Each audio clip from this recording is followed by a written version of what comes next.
Let's run a quick experiment. Watch this.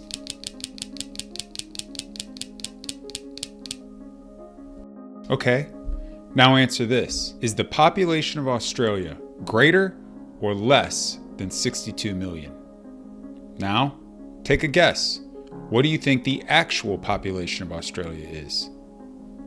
Got your answer? The real population is about 26 million. But here's the crazy part. Your guess was probably higher than if the random number generator landed on a much lower number, like 10. And that's because of something called the anchoring bias. Anchoring happens when we rely too heavily on the first piece of information we receive, even if it's completely unrelated.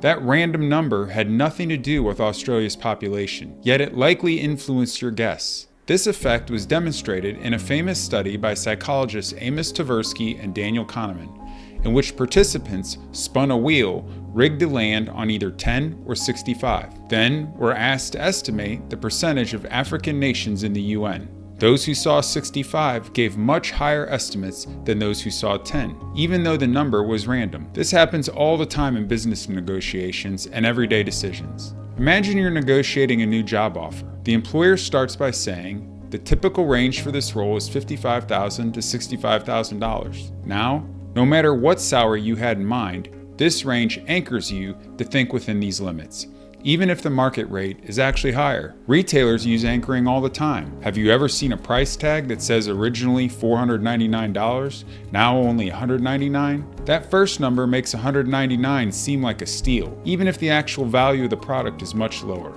Step 2 of Enabling Empowerment's decision-making framework is develop a range of creative alternatives. And avoiding anchoring bias is essential to identifying as many creative alternatives as possible. If you anchor on the first suggestion given, it can limit your creativity and keep you from exploring better solutions. By stepping back and deliberately challenging the first number or idea presented, you give yourself the opportunity to make a more informed and well-rounded decision. Here are some ways to counteract anchoring.